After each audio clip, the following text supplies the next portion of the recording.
샬롬, 반갑습니다.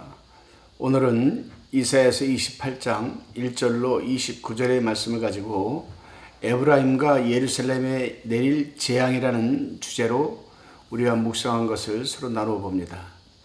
이사야 선지자는 하나님을 버리고 도덕적으로 타락한 언약 백성들을 향해서 경고하며 회개를 지금 촉구하고 있습니다. 사마리아의 수도 에브라임이 아수르에게 멸망당하기 직전에 경고한 그 메시지로서 종교 지도자들이 부패와 배도에 대해서 마지막으로 강력하게 경고하고 있는 내용이기도 합니다. 본문 1절로 4절의 말씀을 한번 봉독해 봅니다. 취한 자 에브라임이 교만한 멸류관이요 화 있을진저 술에 빠진 자의 성 곧 용화로운 관같이 기름진 골짜기 꼭대기에 세운 성이요 쇠잔해 가는 꽃 같으니 화 있었을진저. 2절에 보라 죽게 있는 강하고 힘 있는 자가 쏟아지는 우박같이 파괴하는 강풍같이 큰 물이 차기람같이 손으로 그 멸류관을 땅에 던지리니. 3절 에브라임이 취한 자의 교만한 멸류관이 발에 밟힐 것이라. 4절에 그 기름진 골짜기 꼭대기에 있는 그 영화의 쇠잔해 가는 꽃이 여름 전에 처음 익은 무화과 같으리니 보는 자가 그것을 보고 얼른 따서 먹으리로다. 북왕조 이스라엘의 멸망이 지금 예언되고 있습니다.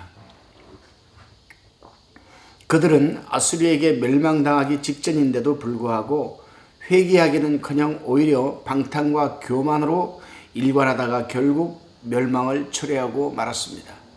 사마리아가 그렇게 교만하게 된 원인은 그 땅이 기름진 골짜기로 물질이 풍부하기 때문이었습니다. 물질이 풍부하기 때문에 망했다. 참 역설적인 말이기도 합니다. 그래서 이사야 선지자는 사마리아의 번영이 오래가지 못할 것을 가리켜서 쇠잔해 가는 꽃 같다고 지적을 했습니다. 쇠잔해 가는 꽃 같다. 2절에서는 강하고 힘 있는 자, 곧 아수르를 가리킵니다.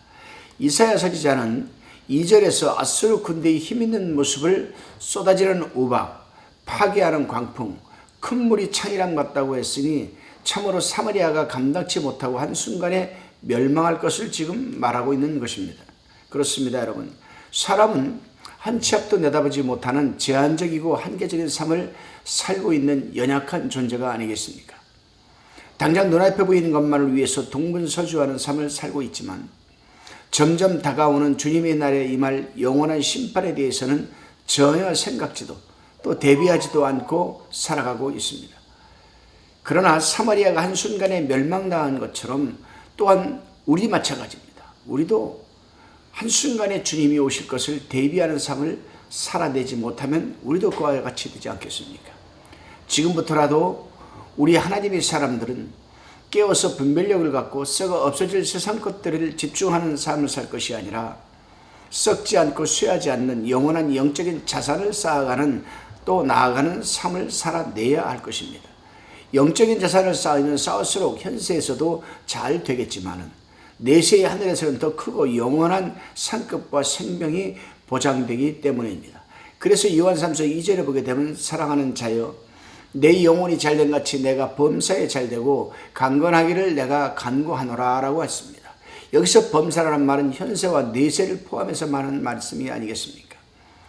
다시금 본문 5절로 13절의 말씀을 우리가 한번 살펴봅니다. 5절에 그날의 만군의 여호와께서 그 남은 백성에게 영화로운 멸류관이 되시며 아름다운 화관이 되실 것이라. 6절에 재판석에 앉은 자들에게는 판결하는 신이 되시며 성문에서 싸움을 물리치는 자에게는 힘이 되시리로다마는 7절에 이 유다 사람들이 포도주로 인하여 옆걸음치며 독주로 인하여 비틀거리며 제사장과 선지자도 독주로 인하여 옆걸음치며 포도주에 빠지며 독주로 인하여 비틀거리며 이상을 그릇 풀며 재판할 때에 실수하나니. 8절에 모든 상에는 토한 것 더러운 것이 가득하고 깨끗한 것이 없도다. 9절에 그들이 이르기를 그가 뉘게 지식을 가르치며 뉘게 도를 전하며 깨닫게 하려는가 젖떨어져 품 떠난 자들에게 하려는가. 10절에 대저 경계령 경계를 더하며 경계에 경계를 더하며 교훈에 교훈을 더하며 교훈에 교훈을 더하되 여기서도 조금 저기서도 조금 하는구나 하는도다. 11절에 그러므로 생소한 입술과 다른 방언으로 이 백성에게 말씀하시리라. 12절에 전에 그들에게 이르기를 이것이 너희 안식이요 이것이 너희 상쾌함이니 너희는 곤비한 자에게 안식을 주라 하였으나 그들이 듣지 아니하였으므로 13절 말씀에 여호와께서 그들에게 말씀하시되 경계에 경계를 더하며 경계에 경계를 더하며 교훈에 교훈을 더하며 교훈에 교훈을 더하고 여기서도 조금 저기서도 조금 하사 그들로 가다가 뒤로 넘어져 부러지며 걸리며 잡히게 하시리라. 5절에서 그날의 만군의 여호와께서 그 남은 백성에게 영화로운 멸관이 되시며 아름다운 화관이 되실 것이다 라고 하시는데, 이것은 진실한 성도들이 하나님으로 말미암아 왕같이 여러분 이렇게 모든 것을 이기며 기뻐한다는 뜻이고, 성도들이 세상을 이긴다는 의미입니다. 그렇습니다, 여러분. 하나님의 편에서 볼 때 세상에서의 믿는 자들은 세상 세 부류로 나누어집니다. 첫째는 적당히 세상과 타협하며 살아가는 사람과 하나님을 믿으면서도 자기의 이익과 목적을 위해서 하나님의 일을 방해하는 사람과 전적으로 하나님의 말씀에 순종하며 하나님 나라를 세워나가는 사람, 이 세 부류로 나누어집니다. 우리는 이 세 번째에 해당하는 하나님의 백성들을 진실한 성도라 부릅니다. 성도라는 말은 성스러울 성자, 무리도자, 따라서 예수를 믿는다고 해서 아무에게나 성도라는 이름이 붙여지는 것은 아닙니다. 그래서 교회 다니는 사람들을 또 세 부류로 나누어서 부르고 있습니다. 첫째, 교인이 있습니다. 이 교인은 교회 다니는 사람이 교인입니다. 또 교우가 있습니다. 함께 교회 다니는 친한 사람이 교우입니다. 그리고 성도가 있습니다. 세상과 구별된 거룩한 무리가 있는 겁니다. 저와 여러분은 어느 부류에 속하고 있는지 한번 살펴보시기를 바랍니다. 모쪼록 저와 말씀을 나누고 있는 여러분은 모두가 성도라 인정받는 하나님의 사람들이 되시기를 기원드립니다. 이제 이사야 선지자는 7절 8절에서 예루살렘 도성안에 살고 있는 이 유다 민족들, 특히 그 제사장들과 선지자들이 독주를 마시고 포도주에 얼마나 취했는지 모든 상에는 토한 것, 더러운 것이 가득하다고 하면서 추태를 부린 모습에 강력하게 지금 경고를 하고 있습니다. 그렇습니다. 위에서도 말씀드렸지만 믿는 자라고 해서 다 믿는 자가 아니고 종교 지도자라고 해서 다 종교 지도자가 아닙니다. 오늘날도 종교 지도자라는 사람들이 거짓말을 입에 달고 다니고 사기를 치고 음란에 붙들리고 폭력을 행사하고 술을 마시고 도박을 하고 물질에 붙들리고 명예에 붙들리고 해서 하나님의 영광을 다 가리면서도 정작 깨닫지를 못하고 자신이 종교 지도자라고 하는데 하나님은 무엇이라고 하시겠습니까? 따라서 우리가 섬기는 교회 지도자들이 그렇게 살지 않도록 간절하게 기도해야만 할 것입니다. 기도해서도 안 된다면 권면을 해야 될 것이고, 그래도 안 된다면 하나님이 손에 맡겨야 할 것입니다.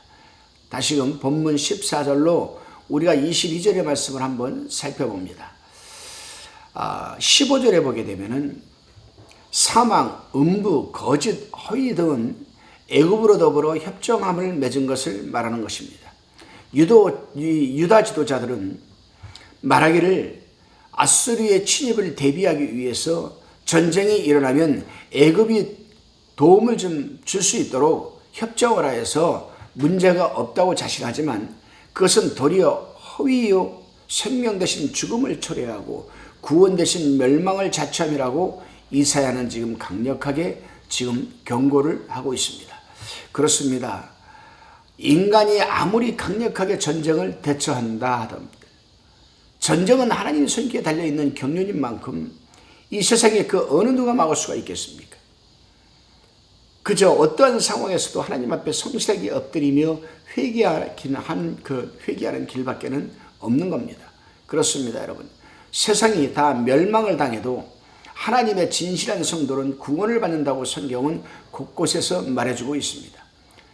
본문 16절에서도 한돌이라는 말이 나옵니다. 한돌. 이 한돌은 곧 예수 그리스도를 상징하는 것입니다. 이 예수 그리스도를 믿는 자는 당황하지 않고 구원의 초석이 됩니다. 이제 초석, 즉 그리스도의 초림을 놓는 데 있어서 공평한 여러분 줄과 의로운 줄하는 상징적인 말로 지금 말하고 있습니다. 다시금 본문 23절로 29절의 말씀을 살펴봅니다. 이제 이사야 선지자는 하나님께서 당신의 백성을 향해 가지고 계시는 세밀한 어떤 그런 관심과 하나님의 궁극적인 목적에 대해 농부의 비유를 통해서 지금 말하고 있습니다. 하나님을 농부로 비유하여서 파종과 수확을 자유로 할 수 있음을 지금 말하고 있는 겁니다.